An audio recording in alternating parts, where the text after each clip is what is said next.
Hello from the studio in Nitro, West Virginia. This is Unreasonable Doubt. It's a podcast about West Virginia University basketball. I'm Josh Witt. North Carolina Central is not good at basketball. And West Virginia, I would say they took advantage of that key factor for this game, the other team not being good at basketball, and won by 34. Big fan of Po Boy King. He did not perform tonight. 5 points all from the free throw line. Bummer. I am rooting for Po Boy King. I guess technically I was rooting for him tonight in a way where West Virginia won. They did that. Would have liked to see him make a shot that wasn't a free throw. So it goes.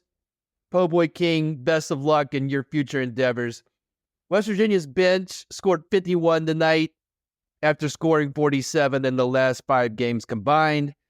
And when you're playing a game like this, that's what you want to see. You want less minutes for the starters, confidence building for the bench. And Jonathan Powell led the team in scoring. KJ had 6 assists.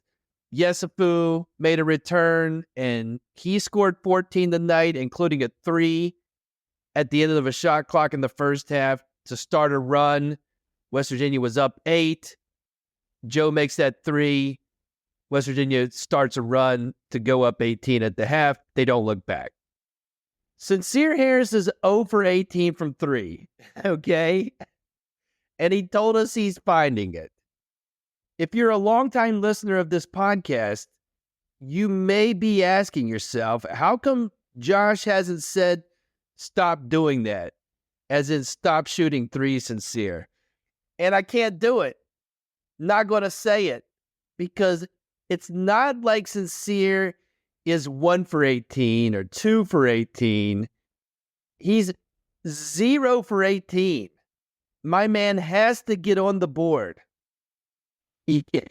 How are you going to find it? You got to find it. You can't have a 0 there.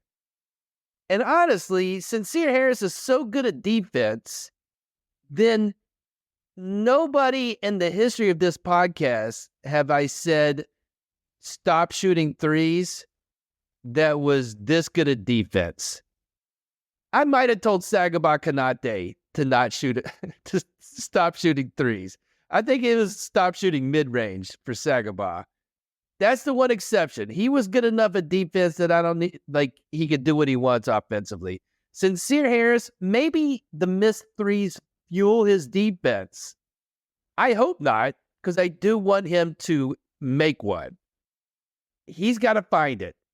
We can revisit, once it gets the 1 for whatever, then I can revisit the idea of asking politely Sincere Harris to stop shooting threes. But I can't do it now. Got to find it first. And that's about all I can recap for the North Carolina Central game. This is a bye game. Let's go through the bye game thresholds.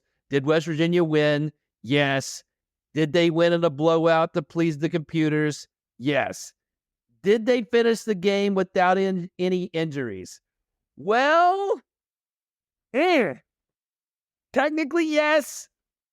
No Mountaineer in this game left this game due to injury. However, we've got some news on one of our main guys, couple hours before the game, press release from WVU. Tucker DeVries sidelined indefinitely with the dreaded upper body injury.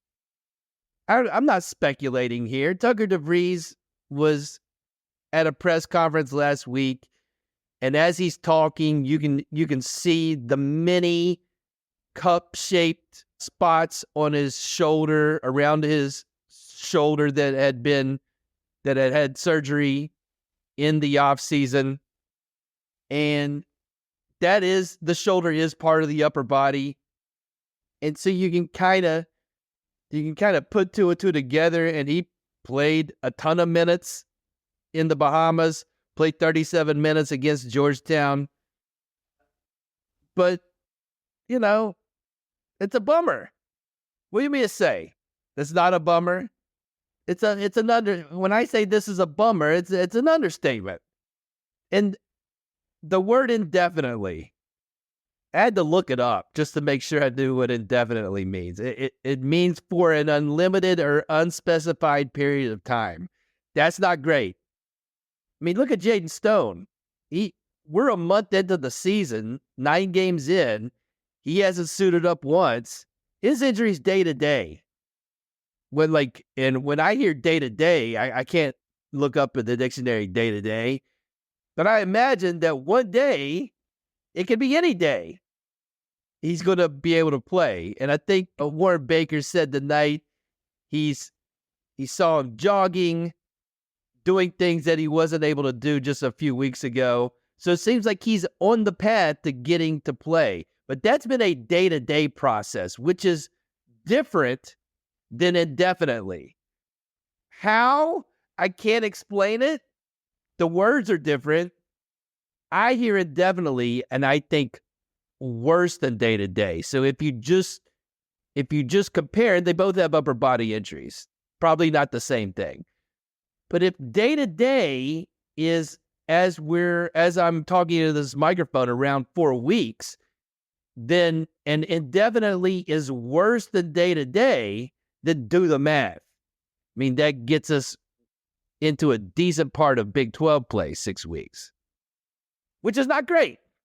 I mean, Tucker is your second leading scorer. He's your second leading rebounder. He's your best three-point shooter by a mile. He's one of your best defenders. I didn't know he was getting that, but absolutely one of your best defenders. So all of that is, when you lose that, it's bad. And when you lose it indefinitely, that's, on the football side, they're doing a coaching search. That coaching search has been going on, I would argue, indefinitely. It's not fair. It's well within the window that the AD said the process would take. If you've been online everyone would agree that this process has been indefinite. If you told people, hey, has this process been day to day, or has it been going on indefinitely? I guarantee people would say the latter. So that's not good when we're talking about Tucker's injury. And what did Coach DeVries do tonight? We talk about WVU being thin up front. Coach DeVries experimented with putting both the bigs out in the starting lineup. So moving Toby to the 3, Omani at the 4, and Andre 3000 at the 5. That's an interesting experiment. It didn't last long in this game, and I don't think that's going to work if Tucker's injury, especially if Tucker's injury goes into Big 12 play. You can't start Amani and Ed at the same time. And here's why: because they're hesitant to give Harris Elezovic, the Canadian, rotation minutes. He did get some minutes when Ed Andre was injured in the Bahamas, but that was limited. They definitely picked their spots. It looks like if they had their druthers, hey, Harris, come in like he did tonight in closing time with the Jake Gower minutes. So if that's where Harris is at, then you can't have both of those guys on the court at the same time. This wasn't they're going to probably throw that lineup out again, see what it looks like. North Carolina Central was playing all the defenses. They played man. They played 2-3. They played 1-3-1. They played 1-3-1 that transitioned to a 2-3.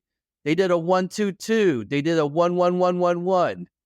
All of the defenses came out tonight. So when you're experimenting, can you get a good feel? Maybe not. They'll probably do it again, but probably not the best experiment. So then what are your options? I mean, the options are you have to ask more of the freshmen, more Jonathan Powell, more KJ Tenner. And you got to ride the roller coaster that is playing freshman minutes and freshmen that are not Cooper Flagg or fill in the blank of lottery picks. With love and respect to JP and KJ, that is a freshman thing. And if that's happening in Big 12 play, especially on the road, that's going to be bumpy. I'll give you a heads up. Playing freshmen in the rotation in this league, in this conference, it's going to be bumpy. The other thing you got to do is Joe's got to absorb some of those lost minutes also. And he did that tonight, and he had a great shooting night tonight. Again, not to put an asterisk on that, but North Carolina Central is not good at basketball. Yes, Joe had a great shooting night. It was against a team that's not good at basketball. And it seems like Joe's still not 100% from the injury he's coming off of. And so I'd be shocked if we see yet Andre 3000 in the starting lineup this weekend. I think you have to start one of the freshmen if Joe's not 100%. And you've got Bethune-Cookman, you've got Mercyhurst to wrap up the non-conference schedule. Maybe each one gets an audition in the starting lineup. Maybe you start Powell the next game and you start KJ another game. Maybe you start Joe. I don't know what DeVries is going to do. Maybe he runs the starting lineup he did tonight out there again against a team that plays one defense to see what it looks like. I don't know, but this is your time to experiment and see what your best lineups are before you go to Allen Fieldhouse. And Allen Fieldhouse is very difficult with Tucker DeVries. But that's where you start Big 12 play. Listen, don't write off the season yet. This is an audio podcast. You can't see me. But if you were in the room with me, in the laundry room, there's no red lights flashing. There's not a siren going off like the movie Crimson Tide. I did fall into a deep, dark depression when I read the Tucker DeVries news, but it lasted about a half an hour. But this is not Kenyon Martin breaking his leg in 2000. This isn't number one WVU loses star player. It stinks, but it's not that. We've got 3 weeks on the dot to see if this is definite. Maybe it goes from indefinite to definitely able to play in Big 12 play. I mean, we've got 3 weeks. Let's see what the status is at that point, and then we can adjust expectations appropriately. The ceiling is not national champion, with love and respect to everyone involved. All right? So this is a really good basketball team. I think this is a good basketball team as currently available. But I'm saying this because remember last season, I don't like bringing it back up, but some of you checked out on the basketball team at this point last year. Like you stopped watching them. There was 20 plus games left and you already was out. A guy was suing the NCAA. I mean, West Virginia's got 2 scholarship guys out right now. Last season, they had 8 scholarship guys available for the first 7 games. So this is absolutely not that. So I wish Tucker a speedy recovery. I wish Jaden Stone a speedy recovery. No red lights flashing yet. Unreasonable Doubt is under the Smoking Musket umbrella. Go to smokingmusket.com. Read the articles about WVU sports. Listen to West by Pod, another podcast under the Smoking Musket umbrella about football. Joel and Jordan do a great job there. Join the Smoking Musket Discord. Follow Smoking Musket on social media. Do all that stuff and join me underneath the Smoking Musket umbrella. The next game for the Mountaineers is this Saturday, 5 p.m., ESPN Plus, back in the Coliseum versus Bethune-Cookman. The Wildcats most likely will come into this game with 2 wins and 7 losses. They did play Nebraska close, which is they're not bad, Nebraska. Bethune-Cookman statistically way better at defense than NC Central, but they are statistically really bad at offense. Just when you go to Ken Pomeroy's computer, when you see red, that's bad. And on the offensive side of things, lots of red for Bethune-Cookman. Not good.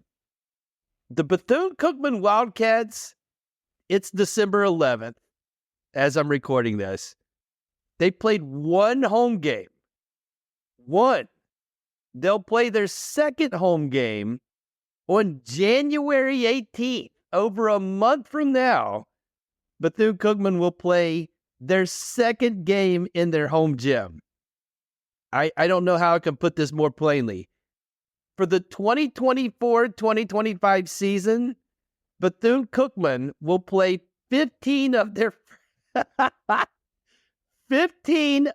first 16 games away from home.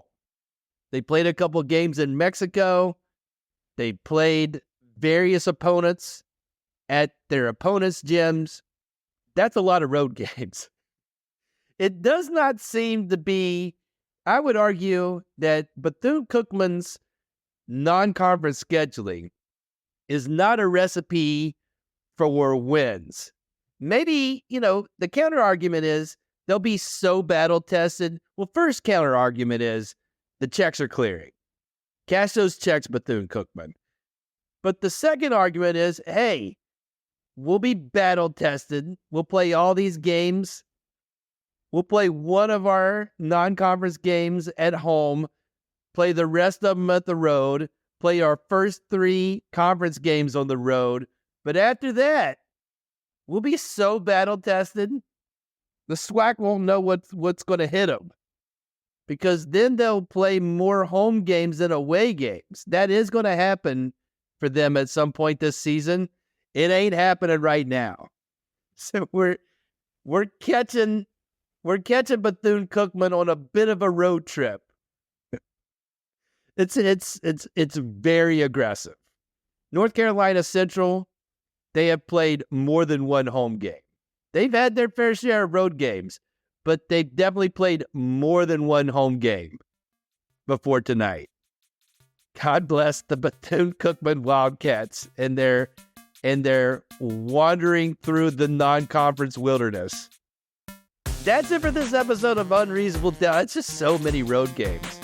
That's it for this episode of Unreasonable Doubt. Listen on all the platforms, or just pick one: Apple Podcasts, Spotify Podcasts, Overcast Podcasts, Pocket Cast Podcast, YouTube.